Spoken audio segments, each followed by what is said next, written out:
Okay, सबसे पहली चीज आपको ये पता होनी चाहिए, Rayleigh's method is an approximate technique.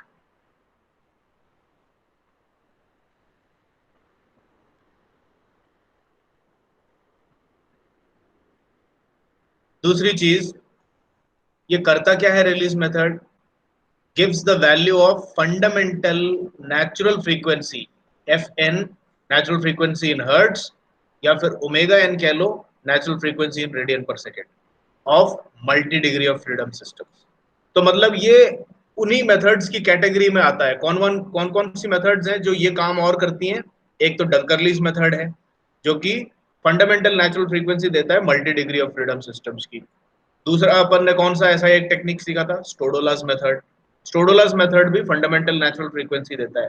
और ये जो तीनों मेथड्स हैं, रेलीज मेथड जो अपन आज पढ़ने जा रहे हैं, डंकरलीज मेथड और स्टोडोलास मेथड, ये तीनों इसी कैटेगरी में पढ़ते हैं। यानी कि तीनों अप्रोक्सीमेट टेक्निक्स हैं, तीनों ही तीनों multi degree of freedom systems की पहली नेचुरल फ्रीक्वेंसी देते हैं, उसके बाद की या सेकेंडरी थर्ड फ्रीक्वेंसीज आपको इन मेथड से नहीं मिलती। So they give only one frequency of a multi-degree of freedom system. For example, आप इस सिस्टम को देखिए, इस सिस्टम की डिग्रीज ऑफ फ्रीडम 2 है, तो इसका मतलब इसकी दो नेचुरल फ्रीक्वेंसीज होगी, उनमें से एक नेचुरल फ्रीक्वेंसी छोटी होगी और एक बड़ी होगी। जो छोटी नेचुरल फ्रीक्वेंसी होती है सबसे, उसको फंडामेंटल नेचुरल फ्रीक्वेंसी कहा जाता है। इस वाले को देखिए, इस प्रॉब्लम में 3 मासेस लगा रखे हैं एक सिंपली सपोर्टेड बीम के ऊपर, इसकी number of degrees of freedom 3 है, तो इसकी 3 नेचुरल फ्रीक्वेंसीज होगी। Similarly this problem 3 natural frequencies. लेकिन रेलीज मेथड आपको क्या ये तीनों नेचुरल फ्रीक्वेंसीज देगा? क्या नहीं देगा, ये सिर्फ फंडामेंटल नेचुरल फ्रीक्वेंसी देगा। यानी कि अगर 3 डिग्रीज ऑफ फ्रीडम है और 3 नेचुरल फ्रीक्वेंसीज हैं, तो उसमें जो सबसे छोटी नेचुरल फ्रीक्वेंसी होगी वो मिलेगी आपको, और कुछ नहीं मिलेगा। और वो भी अप्रोक्सीमेटली, एग्जैक्ट आंसर नहीं देता। ना रेलीज मेथड देता है, ना स्टोडोलास मेथड देता है, ना डंकरलीज मेथड देता है। ये तीनों मेथड्स अप्रोक्सीमेट टेक्निक्स हैं। ठीक है, अब अपन सीधे चलेंगे। आज अपन अपना मेन ऑब्जेक्टिव ये है कि इसका ये जो जनरल फॉर्मूला है, इस जनरल फॉर्मूले को आपको रट लेना है, याद करना है, और इस फॉर्मूले को यूज करके कैसे न्यूमेरिकल सॉल्व करना है ये देखना है। और जैसा कि मैंने बताया था पिछली क्लास में, अपन ने जो इन्फ्लुएंस कोएफिशिएंट्स या फिर आपकी फ्लेक्सिबिलिटी कोएफिशिएंट्स के बारे में पढ़ाई की थी, उनको यूज करना पड़ेगा आपको आज के रिलीज मेथड में। ठीक है, तो let us see how we can implement this formula. सबसे पहले तो देखो कि रेलीज मेथड के साथ कौन कौन से टाइप की प्रॉब्लम्स जनरली आपके आरटीओ में पूछी जा सकती है। मैंने इसको जनरली 3 से 5 कैटेगरीज में डाल रखा है। एक तो है कि सीधे सीधे आपको रिलीज मेथड पे शॉर्ट नोट्स लिखने को आ जाएगा, ये सबसे कन्वीनियंट क्वेश्चन होता है। तो इसके अंदर रिलीज मेथड का जो डेरिवेशन है, जो मेरे प्रीवियस लेक्चर में था, उसमें से आप देख करके पढ़ें कि ये फॉर्मूला आखिर आया कहाँ से।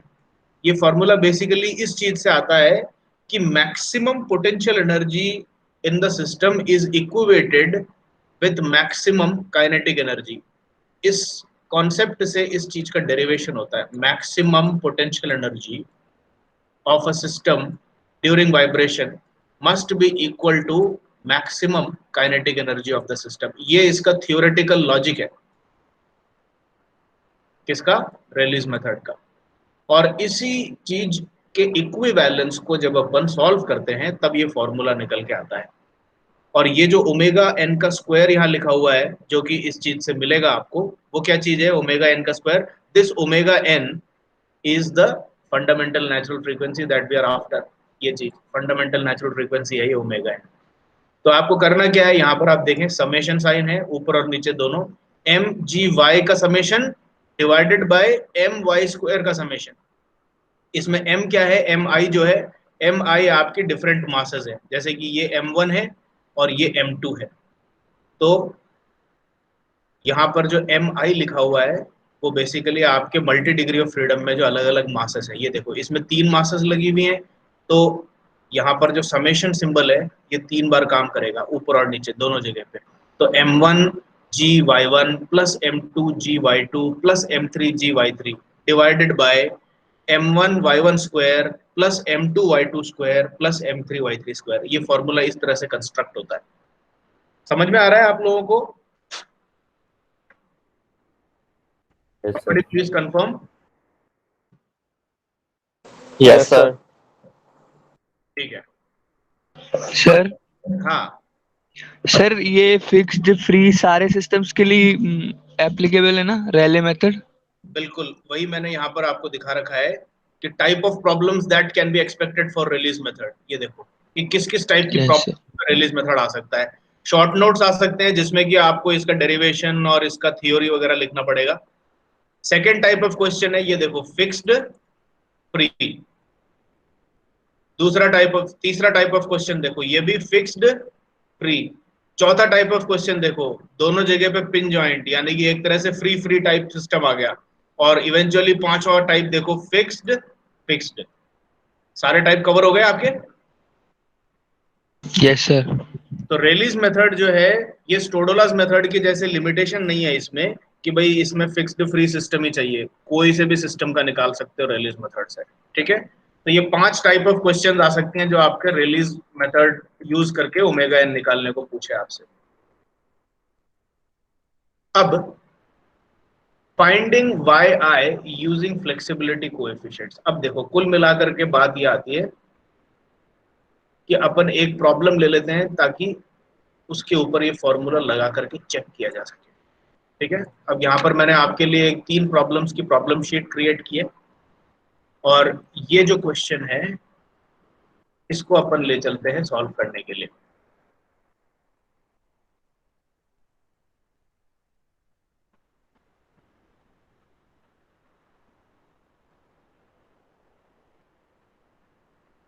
इस क्वेश्चन को सॉल्व करेंगे अपन अभी रिलीज मेथड यूज करके। ठीक है, इसकी डिग्रीज ऑफ फ्रीडम 3 है। तो ये जो चीज है, ये फर्स्ट मास है, ये सेकेंड मास है और ये थर्ड मास है। तो अब अपन को ये m1 m2 m3 जो यूज करना है, उन चीजों के बारे में अपन इन इंडेक्सेस को लेकर के डिस्कस करेंगे। और साथ में डेटा देख लें, इस प्रॉब्लम में k की वैल्यू 1 न्यूटन पर मीटर और m की वैल्यू 1 किलोग्राम है। तो अपन इस प्रॉब्लम में चले, ये 5m की जो वैल्यू हो गई, ये इवेंचुअली m की वैल्यू 1 रखोगे तो ये हो गया 5, इधर m की वैल्यू 1 रखोगे तो ये हो गया 3, और इधर m की वैल्यू रखोगे तो ये हो गया 1। ठीक है, उसी तरीके से k की वैल्यूज भी अपन इसमें यूज कर ले। k की वैल्यू भी 1 दे रखी है फॉर कन्वीनियंस। तो यहाँ पर जो स्प्रिंग कांस्टेंट है, ये 3k जो हो गया वो 3 हो गया, 2k जो है वो 2 हो गया, और k जो है ये 1 हो गया। अब ये आपका सिस्टम है। अब इसके ऊपर रिलीज मेथड लगानी है। अब रिलीज मेथड का जो फॉर्मूला है वो लेके आ जाते हैं। रिलीज मेथड का फॉर्मूला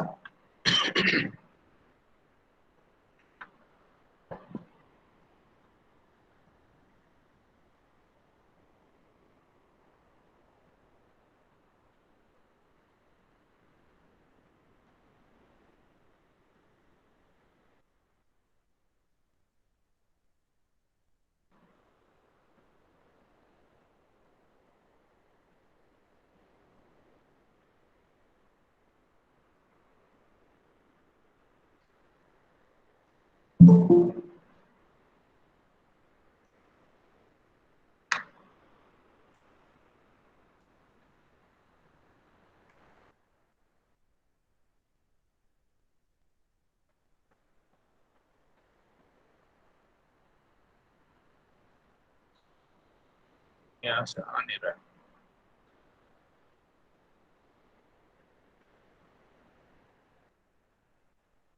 ओके, यहां से देखो आप, समेशन एम जी वाई। ठीक है, अब अपन को क्या करना है, सबसे पहले तो 3 मासेस हैं आपके पास, 5, 3 और 1। ठीक है, तो summation M I G Y I whole divided by summation M I Y I square. ये फॉर्मूला है, इसको लगाना है। अब इस फॉर्मूले को लगाने के लिए समेशन का मतलब है अपने पास 3 मासेस हैं तो m1 m2 m3 जाएगा, और उसी तरीके से हर मास का जो डिफ्लेक्शन है y, y1 y2 y3 जाएगा।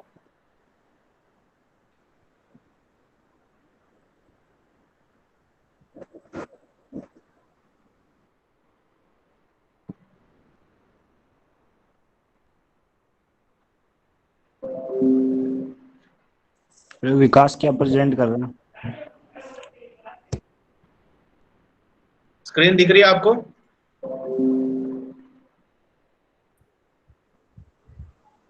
ये कोई और प्रेजेंट करने लग गया क्या बीच में?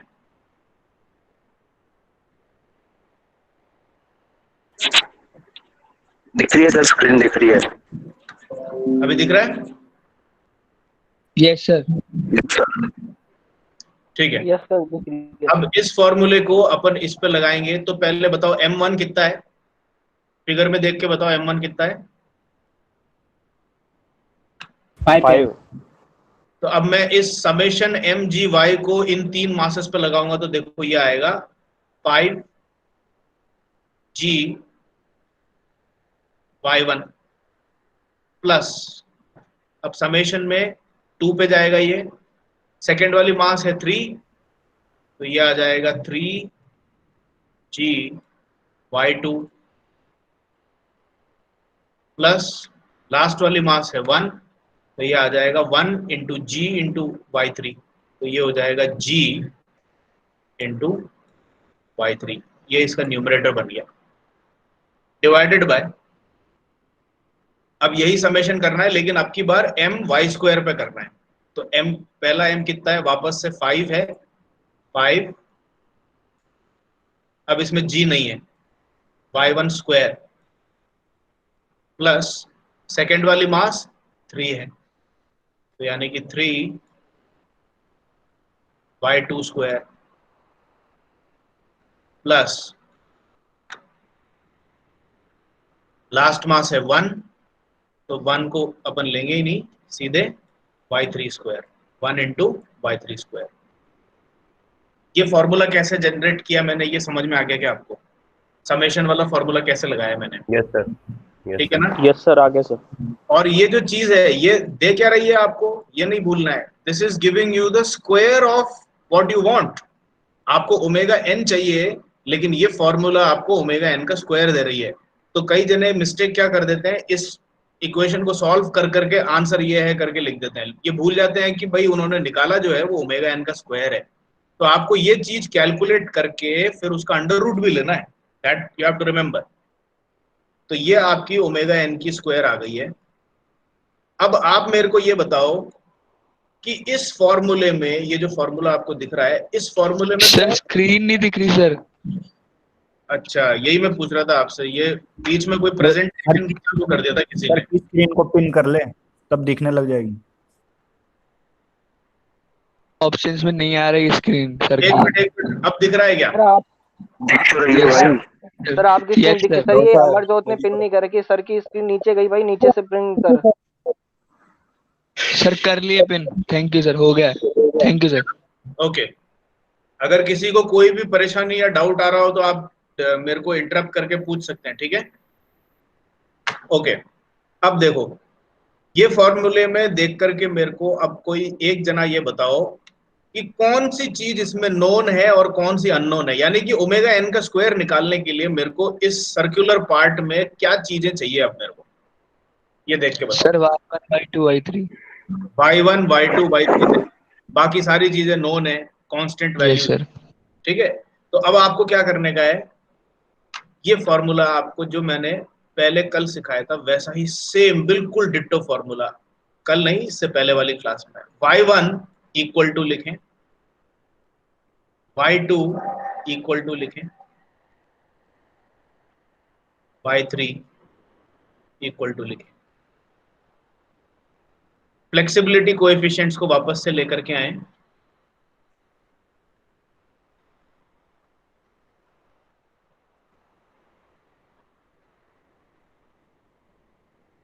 A11। अगला क्या आएगा बताओ कोई एक जना। A12 उसके बाद A13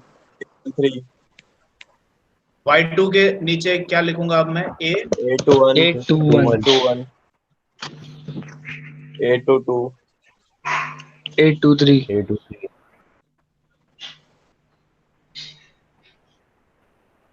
ये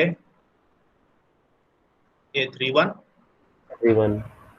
A32 A33 टोडोलस मेथड में अपन ने ये जो ए का टेम्पलेट ऐसे बनाया था उसमें यहाँ पर F1 F2 F3 लिखे थे, लेकिन यहाँ पर आपकी इनर्शिया फोर्सेस नहीं है। यहाँ पर आप लोग क्या लिखोगे M1G और यहाँ पर प्लस M2G प्लस M3G, इस तरीके से चलेगा। अब मेरे को ये बताओ M1 M2 M3 तो आपको ऑलरेडी नोन ही है। M1 5 है, M2 3 है और M3 जो है वो 1 है।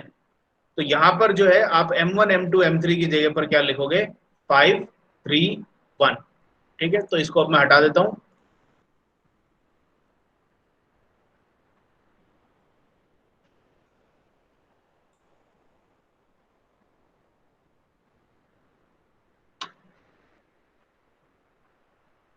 M1G की जगह पे 5G लिख दूंगा, M2G की जगह पर 3G आ जाएगा क्योंकि मासेस की वैल्यू नोन है आपको, और M3G जो है उसमें M3 1 है, so this will be simply 1 into G। ठीक है, यहां पर भी सेम M1G M2G M3G आना है। तो अपन क्या करेंगे, यही जो सेम ऊपर की वैल्यूज है 5G plus 3G plus G, same Y3 के लिए भी 5G plus 3G plus G। यहां तक समझ में आ गया क्या आपको? Yes sir. यस सर ये सेम वही चीज है जो आपने इन्फ्लुएंस कोएफिशिएंट्स टोडोलस मेथड में यूज करके सीखे थे। और y1 y2 y3 आपने जैसा कहा अगर आपको मिल जाए तो इधर रखने के बाद आपको डायरेक्टली ओमेगा एन की वैल्यू अंडर रूट करके निकाल लेनी है। इतना सा ये रिलीज मेथड। अब y1 y2 y3 पता करने में अपने को क्या ऑब्स्ट्रक्शन आ रहा है कि हमें ये इन्फ्लुएंस कोएफिशिएंट्स नहीं पता। लेकिन कल इसी तरीके से जो ओपन एंडेड सिस्टम्स होती हैं, ये देखो ये ओपन एंडेड सिस्टम है, इस तरह की ओपन एंडेड सिस्टम्स का जो इन्फ्लुएंस कोएफिशिएंट की मैट्रिक्स है उसको क्विकली कंस्ट्रक्ट करने का भी मैंने एक मेथड बताया था आपको। तो अब ये देखें कि किसको याद है, कोई जल्दी से इसकी इन्फ्लुएंस कोएफिशिएंट मैट्रिक्स ए जरा कंस्ट्रक्ट करा दो यहाँ पे, क्योंकि ये मैट्रिक्स जैसे ही आपको दिख जाएगी इसके अंदर में से आपको A11 A12 जो है सीधे उठा लेना है। 1/3 के 1/3 के 1/3 के 1/3 1/3 के 1/3 ये के ध्यान रखें कि k जो है उसकी वैल्यू आपको प्रॉब्लम में 1 दे रखी है, ये देखो। तो आपको अब k टर्म यूज करने की जरूरत ही नहीं है। 3k जो है वो 3 हो गया, 2k 2 हो गया और k 1 हो गया। बताइए यहाँ पर क्या है 1/3। और जैसा मैंने आपको शॉर्टकट ट्रिक सिखाई थी, अगर यहाँ 1/3 यस सर। हो गया तो ये भी 1/3। 1/3 सर फर्स्ट रो और फर्स्ट कॉलम में सेम आएगा। सेम आएगा। बिल्कुल सही कहा, ये भी 1/3 और ये भी 1/3। अब यहाँ पर क्या एंट्री आएगी सर 1/3 प्लस 1/5 1/2 5/6 1/3 प्लस 1/2 आएगी। 1/2 यस सर। वो कितना है जरा बताओ कैलकुलेट करके। 1/3 प्लस 1/2 कितना है?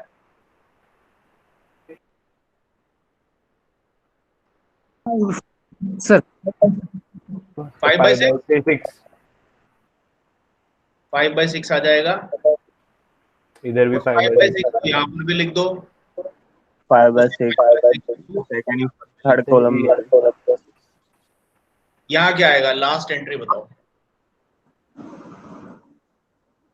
प्लस हो जाएंगे सर, 1/3 प्लस 1/2 प्लस 1। 1 आएगा, 1 है, 11/6। Very good, 11/6। 1/6।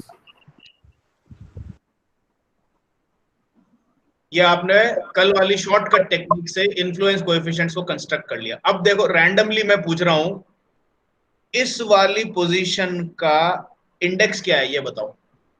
A11 है, A21 है, A31 है, क्या है? A21। This will be read as A21। ये इंडेक्स कभी भी उल्टी सीधी नहीं होनी चाहिए। एक सेकेंड,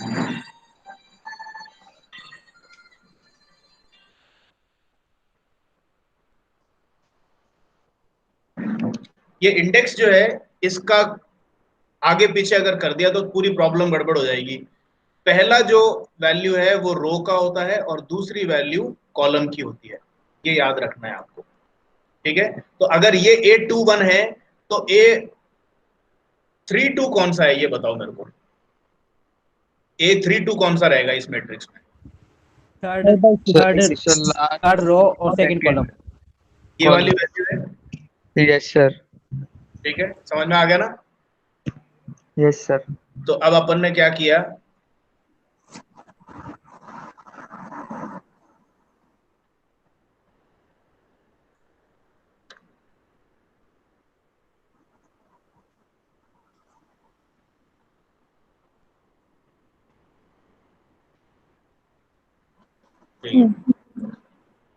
अब अपन ने ए मैट्रिक्स कंस्ट्रक्ट कर ली और अपन को पता है कि y1 y2 y3 a11 a12 a13 से कैसे आएगी, ठीक है।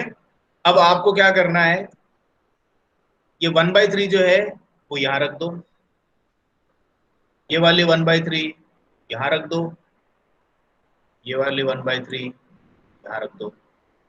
तो कुल मिलाकर के मेरे को कोई एक जना कैलकुलेटर उठाए या मेंटली कैलकुलेट करे और ये बताए कि y1 की टोटल वैल्यू क्या आ रही है। Give me the value of y1, anybody. Sir 5/3 final value बताओ मेरे को। 7/3। नो,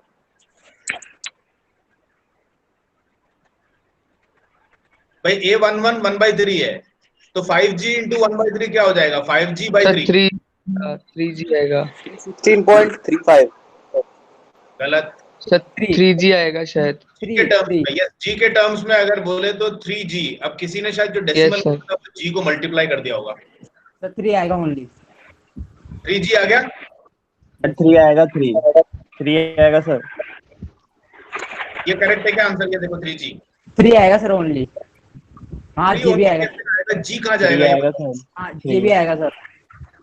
अब उसी तरीके से मेरे को y2 कैलकुलेट करके बताओ कितना आ रहा है, जल्दी बताओ।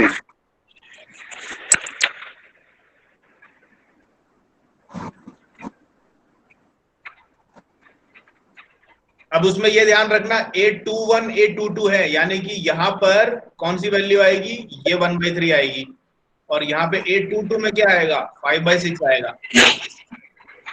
बताओ y2 कितना है? 5G। 5G correct answer. y3 calculate करो।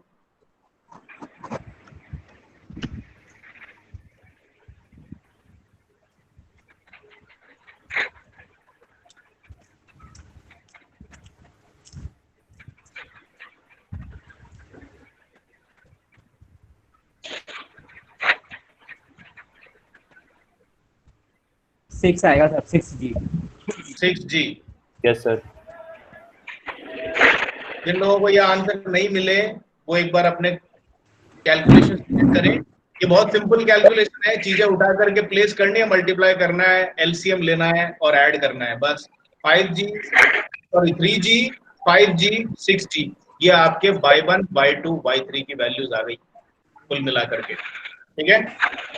ओके, अब इन वैल्यूज को आप लोग याद रखें क्योंकि मैं अब नीचे जा रहा हूं, वहां पर हो सकता है आपको बार बार टॉगल करना पड़े व्यू को। अब मैं ओमेगा n स्क्वायर को इधर से कैलकुलेट करने की कोशिश कर रहा हूं इस फॉर्मूले। ओके, पहला है 5G इंटू y1, ये कितना हो जाएगा बताओ? 5g इंटू y1 कितना हो गया?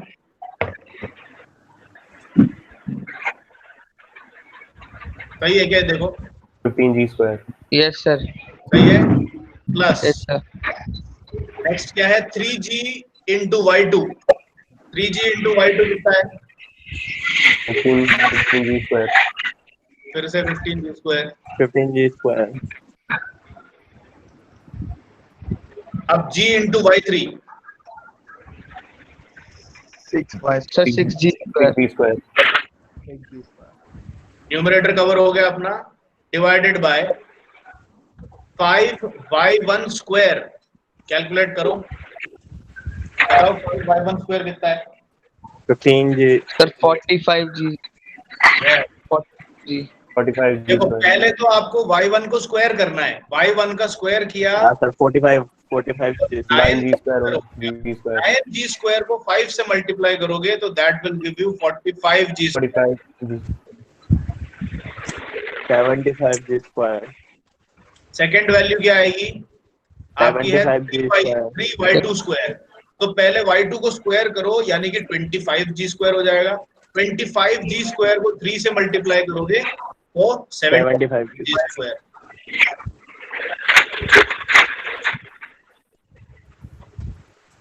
प्लस लास्ट वैल्यू बताइए, सिंपली y3 का सर स्क्वायर करना है। 36g square. 36g square.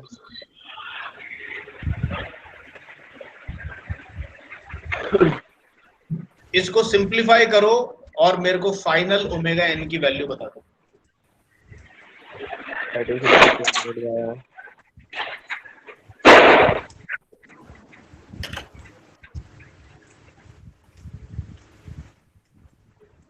भाई जी स्क्वायर तो ऊपर नीचे कैंसिल हो जाएंगे, दिख ही रहा है आपको।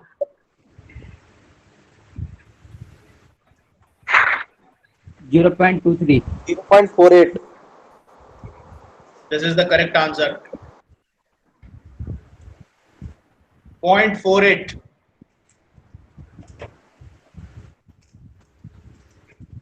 समझ में आ गया कैसे करना है? देखो इसको सिंप्लीफाई करो, 15 plus 15 30, 36g square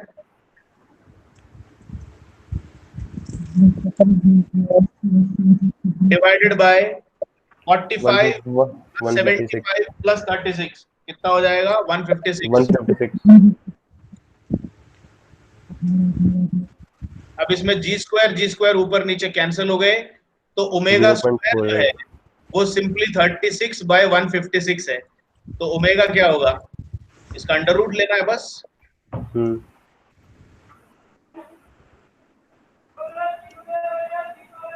this is your answer. और ये आएगा आपका 0.48 रेडियन पर सेकंड। समझ में आ गया रेलिस मेथड कैसे किया है? Yes sir. बस सिंपल इस फॉर्मूले को इंप्लीमेंट कर देना है, और जहां पर भी आपको y1 y2 की वैल्यूज पूछी जाए उसको वही सेम टेम्पलेट, ये देखो जो कल अपन ने सीखा था वो टेम्पलेट कंस्ट्रक्ट कर लो। a11 a12 पहले स्पेस लगा लगा के लिख लो, फिर उसके साथ में कौन सी फोर्स ऐड करनी है? स्टोडोलास मेथड में अपन ने F1 F2 inertia forces add करी थी, यहाँ पर आप M1G M2G M3G ऐड कर दो, काम ही खत्म। अब ये ध्यान रखना है, चाहे हॉरिजॉन्टल सिस्टम हो चाहे वर्टिकल सिस्टम हो, ये स्मॉल g ग्रेविटी की तरह यूज करना है आपको, ठीक है?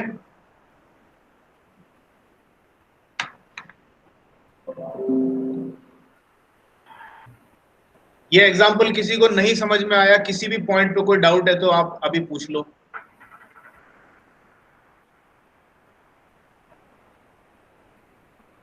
Are we clear with this example? Yes sir. Yes sir. आगे चलें? Yes sir. ये हर्षवर्धन कौन है भाई? कोई जानता है कि हर्षवर्धन को? No sir. No sir. ये तो कहीं अपने कोई दूसरे सेक्शन का स्टूडेंट तो नहीं है? सर सी सेक्शन का है। It may be possible sir. लेकिन चूंकि अपन जानते नहीं है, let us not give him entry. चलो एनीवे, अब अपन अगले क्वेश्चन पे चलते हैं।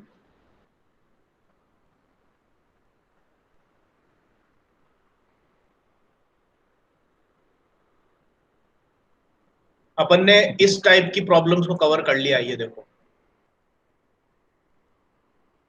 ओपन एंडेड सिस्टम चाहे वर्टिकल आ जाए चाहे हॉरिजॉन्टल आ जाए, इसमें आपने कैसे रिलीज मेथड को यूज करना है ये सीख लिया।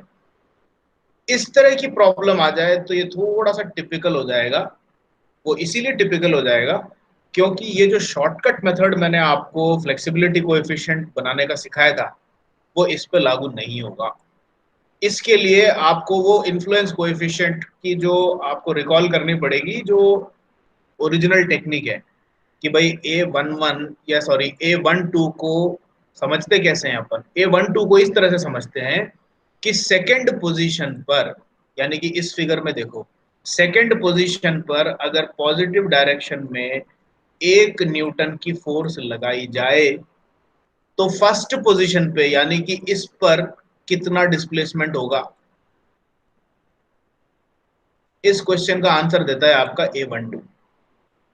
तो अगर आपको इस तरह की प्रॉब्लम आ जाए तो इसके लिए थोड़ी सी अलग से प्रैक्टिस करनी पड़ेगी, और आज के लेक्चर में मैं इसको कवर करूंगा भी नहीं। If anybody is interested we can discuss separately, अलग से एक मीटिंग करके करेंगे, क्योंकि इसको भी डिस्कस करूंगा तो आज की मीटिंग बहुत लंबी खिंच जाएगी। तो इसको मैं आज कवर नहीं कर रहा हूं, और इस तरह की प्रॉब्लम जनरली पूछी कम ही जाती है।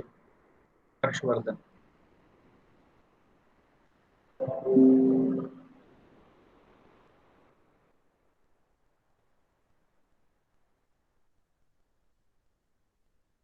अब अपन इस तरह की प्रॉब्लम पे आते हैं। अच्छा, ये तो अपन ने एक टाइप मैंने कवर नहीं किया है, वो ये वाला है कि भाई कैंटिलीवर बीम बना करके दे दी जाए आपको, और कैंटिलीवर बीम पर ऐसे मल्टीपल लोडिंग कर दी जाए और आपसे पूछा जाए कि भाई इसकी फंडामेंटल नेचुरल फ्रीक्वेंसी निकालो। ये एक 6th टाइप में ऐड कर लो आप इसको भी, ठीक है। ये यहाँ पर बना दिया, अपनी मीटिंग रिकॉर्ड हो रही है, तो दिस कैन बी, एक मिनट देखिए, ये रिकॉर्ड हो रही है ना, यस। तो ये 5th टाइप के साथ में 6th टाइप ये कैंटिलीवर बीम की प्रॉब्लम भी आ सकती है, ठीक है। एनीवे, अब आपने ये सीख लिया है, ये सब चीजें अपन ने कवर कर ली कि कैसे y1 y2 वगैरह बनाई जाती है, और ये कवर कर लिया कैसे M1G M2G लिख करके y1 y2 जो फलाना फलाना अपन को चाहिए वो पूरा कवर कर सकते हैं। अब इसमें देखो, इसी तरीके से एग्जाम्पल को कंटिन्यू किया है मैंने। अब एक सिंपली सपोर्टेड बीम का, इस प्रॉब्लम को देखो, यहाँ पर 3 मासेस हैं, तो यानी इसकी 3 डिग्रीज ऑफ फ्रीडम होगी। इसकी भी वही सेम फॉर्मूला लगेगा, ऊपर जो अपन ने यूज किया है यही सेम फॉर्मूला लगेगा, M1G_Y1 plus M2G_Y2 plus M3G_Y3 divided by M1Y1 square plus M2Y2 square plus M3Y3 square.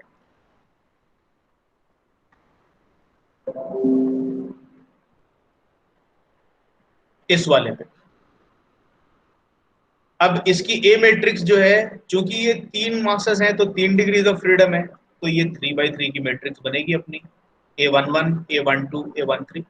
और ये देखो, ये y1 y2 y3 वही सेम टेक्निक करनी है। किसी तरीके से आपको A11 A12 पता लग जाए तो आपको M1G M2G M3G हर जगह पर डायरेक्टली मल्टीप्लाई करके ऐड कर देना है। इस तरीके से आपकी y1 y2 y3 निकल जाएगी, और y1 y2 y3 निकल गई तो आपका ये जो स्टैंडर्ड फॉर्मूला है इसमें लगा करके ओमेगा n का अंडर रूट निकाल के लगाना है, दैट्स ऑल। अब अपन को और क्या सीखना है एडिशनली? अब अपन को ये सीखना है कि अगर सिंपली सपोर्टेड बीम या फिर कैंटिलीवर बीम आ जाए तो उसके लिए ये A11 A12 कैसे निकालें। स्प्रिंग और मास के लिए कैसे निकालना है ये तो बहुत आसान है, फटाक से इन्फ्लुएंस कोएफिशिएंट मैट्रिक्स बनाई, उसमें से आपको A11 A12 डायरेक्टली मिल जाते हैं। लेकिन अगर आपको इस तरह की कैंटिलीवर बीम आ जाए या फिर सिंपली सपोर्टेड बीम आ जाए, जो कि कई बार फ्रीक्वेंटली पूछी भी जाती है, तो आपको याद रखना है कि A1 A2 A3 उस तरीके से नहीं निकलेगा जैसे अभी अपन ने निकाला है, उसके लिए आपको एडिशनल फॉर्मूला चाहिए, ठीक है। अब देखो, अगर कैंटिलीवर बीम है तो आपकी A1 A2 A3 जो निकालने का जो फॉर्मूला है वो यहाँ पे दे रखा है मैंने, ठीक है। कैंटिलीवर बीम का मैंने एक एग्जांपल लिया है, 1 2 3 मासेस ले रखिए, तो उसमें A11 A22 और A33 इनके सेम फॉर्मूले हैं, ये देखो A11, 22 और 33, यानी कि आपके ये जो डायगोनल एलिमेंट्स हैं ये, इनका एक फॉर्मूला है, और बाकी के जो हैं ये A12, A13, A23, इनको निकालने के लिए एक दूसरा सेट ऑफ फॉर्मूला है।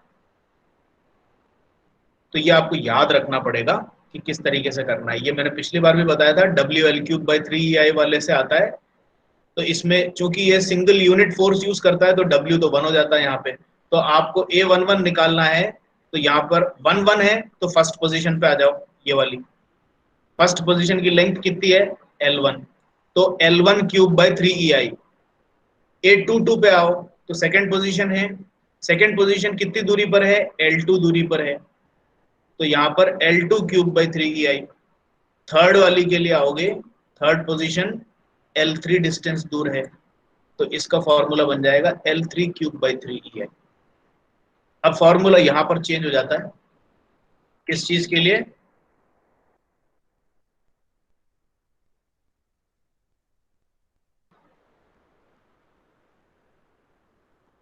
इन वैल्यूज के लिए। अब आपको A12, A13 और A23 निकालना है। अब कुछ जने शायद ये बोलेंगे कि क्या ये नहीं निकालना क्या। अब मेरे को कोई एक जना बताओ कि ये नीचे वाली वैल्यूज क्यों नहीं निकालनी मुझे। मेरे को इक्वल आएंगी, सेम आएगी, क्योंकि ये जो फ्लेक्सिबिलिटी मैट्रिक्स होती है ये सिमेट्रिक होती है। तो इसका मतलब है कि A12 निकाल लिया तो वो A21 के बराबर ही होगी, और अगर A13 निकाल लिया तो वो A31 के बराबर होगा, के बराबर होगा। A23 जो है वो A32 के बराबर होगी।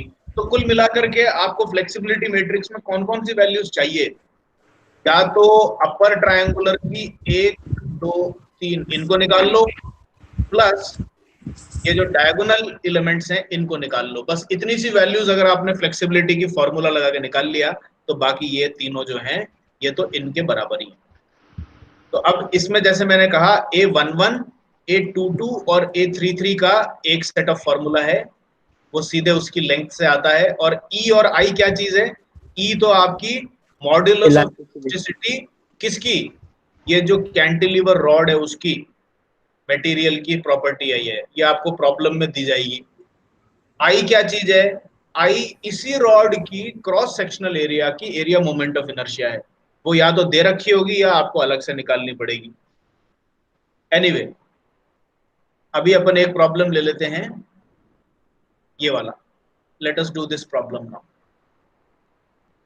ठीक है। रेलीज मेथड यूज करना है। अभी अपन ने कौन सा फॉर्मूला देखा है, ये अपन ने कैंटिलीवर का देखा है। अब उसी तरीके से सिंपली सपोर्टेड के लिए एक फॉर्मूला और, दो फॉर्मूले और हैं आपके। ये देखो, सिंपली सपोर्टेड बीम में दो साइड्स पे पिन जॉइंट होती है, और मल्टी डिग्री फ्रीडम सिस्टम बनाने के लिए लेट अस से 1, 2, 3 मैंने 3 मासेस ले लिए, ठीक है।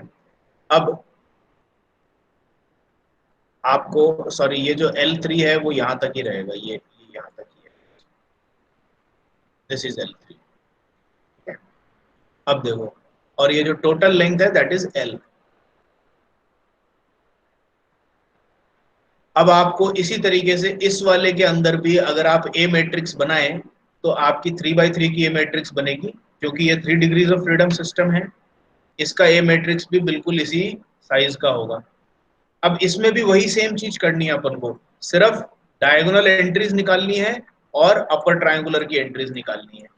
अब उसके लिए देखो क्या फॉर्मूला यूज हुआ है, जो डायगोनल एंट्रीज है A11, A22, A33, उसके लिए आपको ये फिगर और ये फॉर्मूला याद रखना है। ये देखो, तो ये क्या कहता है कि अगर मेरे को सपोज A11 निकालना है, ठीक है, A11 निकालने की बात कर रहा हूं अभी। अब इस फॉर्मूले में देख करके बनाओ। A11 के लिए ये फिगर बना रखा है कि अगर एक फर्स्ट पोजीशन पे एक मास बैठी है तो उसके लेफ्ट साइड की डिस्टेंस को तो C मान लो और उसके राइट साइड की डिस्टेंस को D मान लो, ठीक है। और सीधे सीधे ये जो A का फॉर्मूला हो जाएगा, ये हो जाएगा C² D² अपॉन 3EIL, जिसमें L जो है वो पूरी लेंथ है। अब इस फॉर्मूले को यूज करते हुए मुझे इस फिगर से देख करके बताओ कि A11 की क्या वैल्यू है। एनीबडी?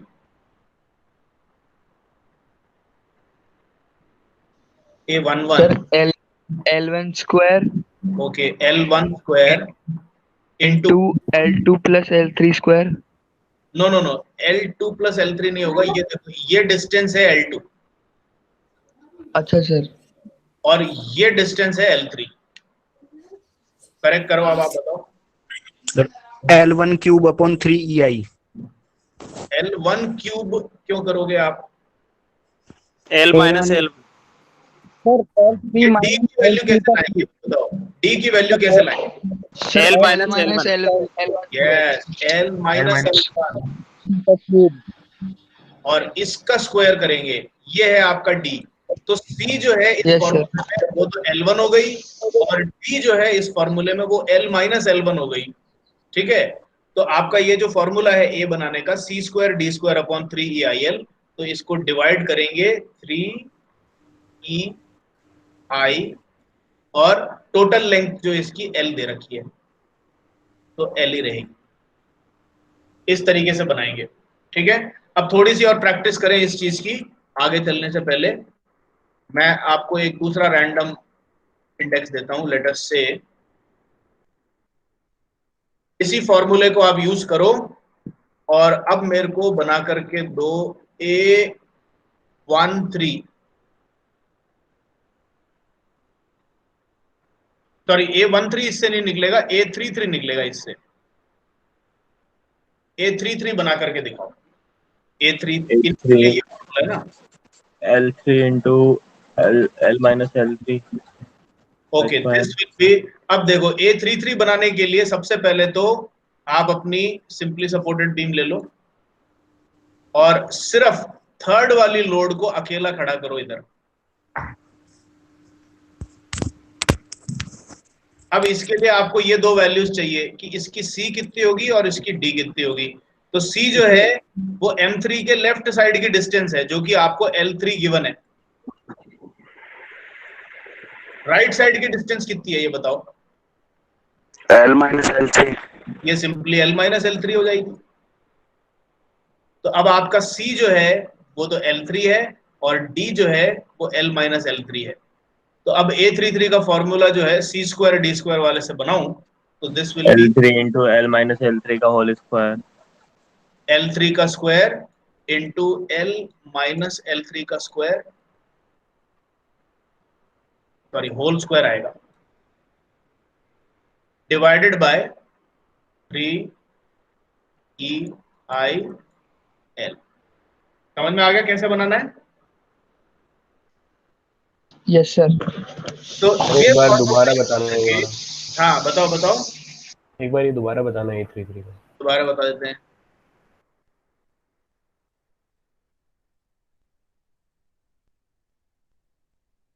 देखो, अपने को multi degree of freedom system they the, 3 positions हैं, तो इसका मतलब 3x3 की ये मैट्रिक्स बनेगी, ये मैट्रिक्स बनेगी। 3x3 की ये मैट्रिक्स में जैसा मैंने कहा आपको सिर्फ ये डायगोनल वैल्यूज यानी कि A11, A22, A33 निकालनी है, फिर A12, A13 और A23 निकालनी है। बाकी ये वैल्यूज जो है ये नहीं निकालनी, वो इनके बराबर ही होगी। तो कुल मिला के 6 एंट्री निकालनी है आपको। अब मैंने ये बताया कि A11, A22 और A33 जो डायगोनल एंट्रीज है उनको निकालने के लिए ये फॉर्मूला यूज होगा। और अभी आगे जो अपन को सीखना है वो ये है कि जो नॉन डायगोनल एंट्रीज है यानी कि A12, A23 और A31 जो है इनको कैसे निकालेंगे अपन, उसको इस फॉर्मूले से निकालेंगे, वो अभी अब मैं सिखाऊंगा। तो पहले आपने कहा कि इसको एक बार रिपीट करूं, तो अब मैं एक काम करता हूं, A22 की वैल्यू आपसे पूछता हूं, A22। अब चूंकि ये डायगोनल एंट्री है तो उसके लिए ये वाला फॉर्मूला यूज होगा। ठीक है, अब देखो सबसे पहले L2 का स्क्वायर। 2 के लिए इस पूरे फिगर में से ये फिगर बनाओ। तो पहले तो मैंने ये सिंपली सपोर्टेड बीम बनाई, ये इसका सपोर्ट बनाया। अब A22 निकालने की कोशिश कर रहा हूं, L2 लोड लगाना। ठीक है, तो मैं ये सिर्फ अकेला सेकंड वाला मास यहाँ पर लगा के रखूंगा, बाकी दोनों मासेस को नहीं ड्रॉ करूंगा। अब यहाँ पर मैंने M2 को अकेला लगा दिया है। अब मेरे को चाहिए कि इस लगाए हुए मास के लेफ्ट साइड की डिस्टेंस कितनी है, ये बताओ। L1 plus L2 L2 सिर्फ L2 ये दे रखा है ना, ये देखो इस फिगर में देखो, yes sir okay L2। yes sir अब ये डिस्टेंस तो L2 हो गई, तो ये जो C है ये L2 है। अब ये बताओ इस मास के राइट साइड की डिस्टेंस कितनी है? L minus L2 L minus L2। L2 ये L माइनस L2 जो है ये आपका D हो गया। ठीक है, अब आपको C मिल गया, D मिल गया A22 कैलकुलेट करने के लिए। अब आपको फॉर्मूला ये लगाना है, C square D square divided by 3EIL। C कितना है? L2 है, तो C का स्क्वायर मतलब L2 का स्क्वायर मल्टीप्लाइड बाय D का स्क्वायर। D का स्क्वायर मतलब L माइनस L2 का स्क्वायर।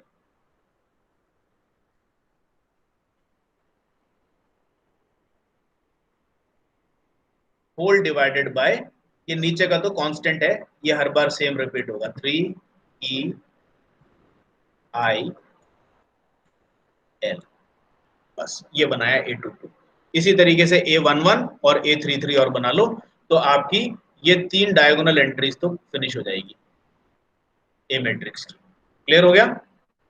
yes sir ये रिपीट करने के लिए किसने पूछा था, उसको क्लियर हो गया ये बेटे आपको? okay yes sir हो गया। ठीक है, अब अपन आगे चलते हैं। सर ये डिफ्लेक्शन का फॉर्मूला है क्या? हाँ बिल्कुल, पर सर इसमें फिर W तो लिया ही नहीं आपने। W1 होता है ना, ए की इनहेरेंट डेफिनेशन ही है यूनिट लोड लगाने पे कितना डिफ्लेक्शन होगा। ओके ये सर आपकी अगर ए नहीं है, अगर मैं सिर्फ ये पूछूं कि यहाँ पर मास लगा दूं तो इसका डिफ्लेक्शन कितना होगा, सीधे ये पूछूं तो यहाँ पर वेट और आएगा, W आएगा।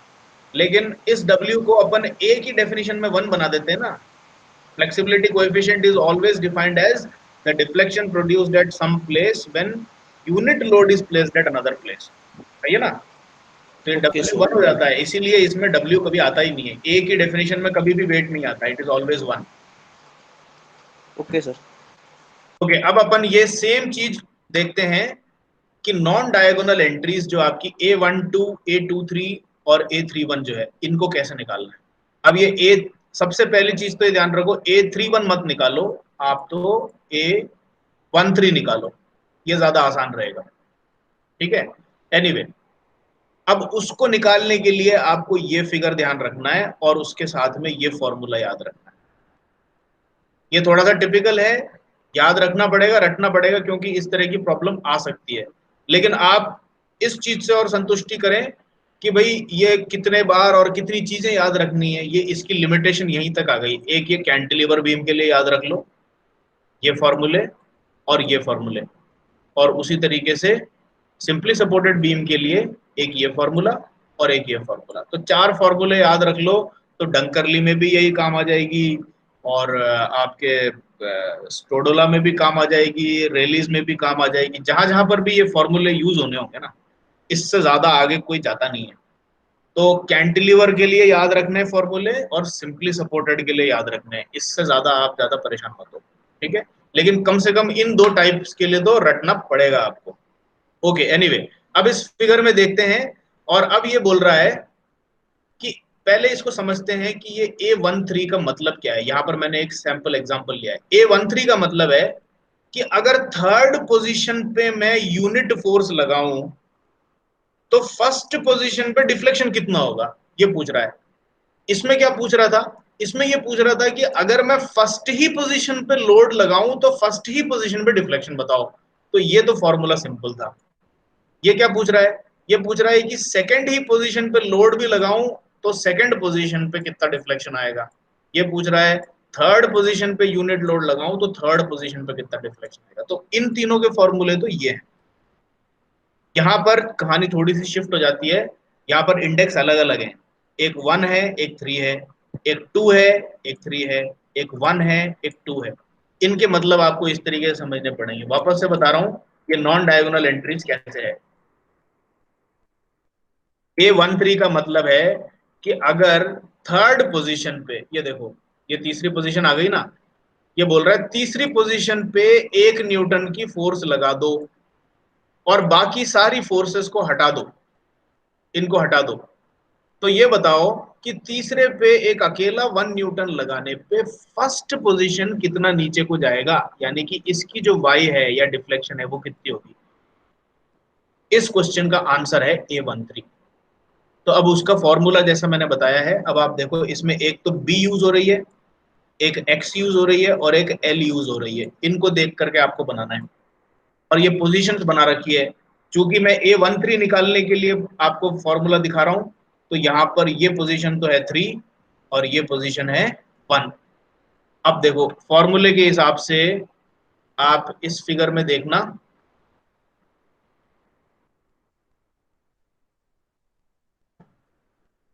ओके। अब इस फॉर्मूले को देखो और इस फिगर को देखो, इसमें आपके L1 L2 L3 पहले से डिमार्केटेड है और ये जनरल फॉर्मूला है। तो मेरे को ये निकाल के बताओ कि A13 जो होगा वो कैसे बनेगा इसमें से।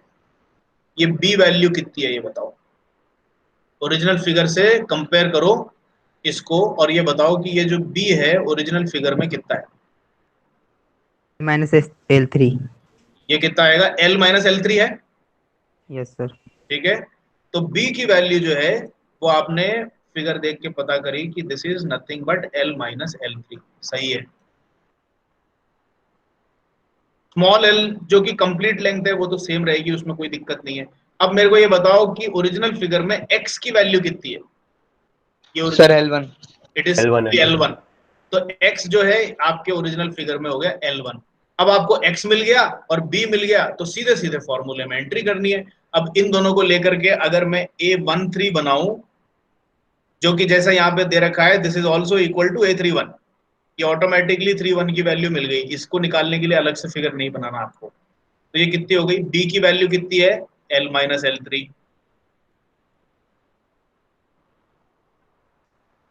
ये b हो गया।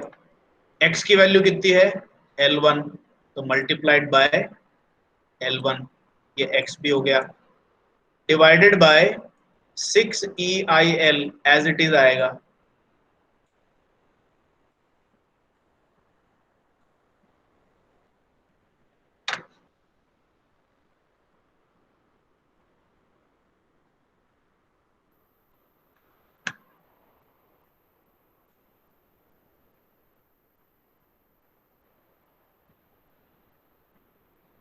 ब्रैकेट ओपन, L का स्क्वायर एज इट इज आ जाएगा माइनस x का स्क्वायर। x कितना है आपका, L1। L1 का स्क्वायर माइनस b कितना है आपका, L minus L3। L minus L3 का होल स्क्वायर। ये फॉर्मूला बन गया आपका A13 बनाने का। क्लियर हो गया। अब इसको प्रैक्टिस करने के लिए आप एक काम करो, मेरे को अब बना करके बताओ A23। Give me the formula for A23। सबसे पहले कन्वीनियंट क्या होता है, A23 का अलग फिगर पहले जनरेट करो। ये मैंने सिंपली सपोर्टेड बीम वापस से जनरेट करी। ठीक है, अब A23 आ रहा है, तो लोड कहां पर लग रहा है, 2 पे लग रहा है कि 3 पे लग रहा है, सर 3 पे 3 पे लग रहा है। तो थर्ड वाली फोर्स को वापस से प्लेस करेंगे और ये हो गई आपकी बी डिस्टेंस। और कौन सी पोजीशन पे डॉट लगाना है, यानी कि डिस्प्लेसमेंट कौन से पे निकालना है, सेकंड पोजीशन। तो यहां पर आपने डॉट लगाया और लेफ्ट साइड से ये जो डिस्टेंस है ये हो गई आपकी x। ठीक है, तो ये पोजीशन तो है आपकी सेकंड पोजीशन जहां पर डिस्प्लेसमेंट निकालनी है, और ये पोजीशन है आपकी थर्ड पोजीशन जहां पर लोड लगा रखा है आपने। ठीक है, अब ये आपको x और b, ये तो आपने फिगर बनाया। अब इस फिगर को देख करके ये ओरिजिनल फिगर देखो और इससे मेरे को बताओ कि 823 कितना होगा। L minus L2 dot L2 upon 6 सबसे पहले तो x EIL. निकालना है। x की वैल्यू कितनी है ये बता दो। X की value L2. L2 L minus L2 into L2 upon 6 और EIL. b कितना है? सर L L2 का स्क्वायर Minus L2 का स्क्वायर. L का b की square value minus L L2 का minus square L2 minus L minus L2 का b whole की वैल्यू बताओ, b की वैल्यू। B की वैल्यू L2. माइनस L2 का होल स्क्वायर। L गलत L गलत, L everybody L minus L2. L minus L2. गलत। L minus L3 आएगा सर। L माइनस L3 ही आएगा। सब कंफ्यूज हो गए भाई। ये तो वही है ना जो पिछला वाला केस था। देखो Yes, थर्ड sir, पर है yes, ना sir. लोड लगा हुआ है, और बी क्या है? थर्ड पोजीशन से राइट साइड की डिस्टेंस है। थर्ड पोजीशन से राइट साइड की डिस्टेंस यानी कि ये वैल्यू, ये कितना है? ये L माइनस L2 कैसे होगा? ये तो L माइनस L3 है। Yes, sir, yes. ठीक है। Yes sir yes sir. So B is L minus L3 and X in this case is L2. अब बनाओ इसका A23 equal to L A3। minus L3. सबसे पहले तो आपका इस फॉर्मूले में देखो B आ रहा है L पहले, तो B को लिखेंगे तो L minus L3, minus L3 ये सेम आ जाएगा, multiplied by L2. X is your L2 divided by 6 EIL, तो सेम रहेगा। L स्क्वायर भी सेम रहेगा. मल्टीप्लाइड बाय L का L square square minus L2 L2 square का square. Minus L minus L3 का square. Minus L minus L3 का whole square।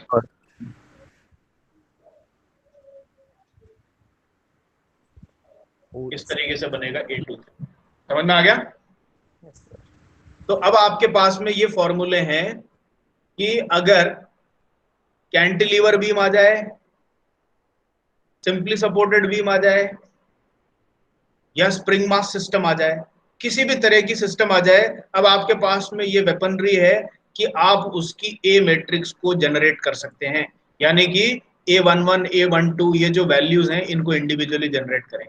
जैसे ही आपकी ये फ्लेक्सिबिलिटी मैट्रिक्स बन गई, उसके बाद आपको सिंपली और ब्लाइंडली ये फॉर्मेट बनाना तैयार कर देना। बस y1 कितना होगा, y2 कितना होगा, y3 कितना होगा, वही सेम फॉर्मेट चलेगा। बस फर्क सिर्फ इतना आता है कि ये जो A11 A21 जो है ये कहां से और कैसे लेके आ रहे हो। कैंटिलीवर बीम है तो ये A11 A21 की वैल्यूज इन फॉर्मूलों से निकलेगी, और अगर सिंपली सपोर्टेड बीम है तो इन फॉर्मूलों से निकलेगी, और अगर आपकी स्प्रिंग मास सिस्टम है तो बहुत अच्छी किस्मत है, वो सीधे सीधे आपका ये मैट्रिक्स डायरेक्ट ही जनरेट कर लो आप। इसमें ये सब नहीं समझाना कि कैसे आया और क्या आया, बस ये मैट्रिक्स डायरेक्ट बता दो।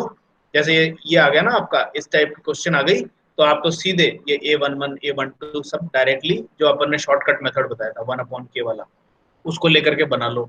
और ये इंडिसेस पता लग जाए तो ये देखो M1G M2G M3G, इसको तो ब्लाइंडली आपको प्लेस करते जाना है। y1 y2 y3 निकल जाएगी तो आपको फिर सीधे मेन फॉर्मूले में जाना है, M1GY अपॉन My स्क्वायर का समेशन करके ओमेगा n का स्क्वायर निकालना है और अंडर रूट कर लेना है। क्लियर हो गया क्या किया है अपन ने, कैसे किया है? Yes sir. अब इसके बाद मैं आज आपको ये वाली फाइल और सेंड कर रहा हूं। ये क्वेश्चन अपन ने हाथ से पूरा सॉल्व करके आंसर पे निकाल लिया, तो ये तो आपको करने की जरूरत नहीं है। अब इस वाले प्रॉब्लम में ये देखो, इसमें E और I की वैल्यू दे नहीं रखी है, तो आपका जो फाइनल आंसर है उसमें EI as it is appear हो जाएगा। देख रहे हो आप, इसके अंदर E और I की वैल्यू दे रखी है, इसमें E दे रखा है, इसमें I दे रखा है, तो इसलिए इसका आंसर तो कंप्लीट आ जाएगा आपका। और सब अप्रोक्सीमेट आंसर आएंगे, ये जरूरी नहीं है कि कोई एग्जैक्टली आपका मैच करे। ये 498 यहाँ पर मेरा निकला है, आपका हो सकता है 495 निकले, 490 निकले, क्योंकि ये रफ और अप्रोक्सीमेट मेथड्स हैं, तो इतना डिफरेंस एक्सपेक्टेड है। तो अब आपको क्या करना है, आज की चीज अगर आपको क्लियर हो गई तो इसको कंसोलिडेट करने के लिए इसमें आलस ना करें।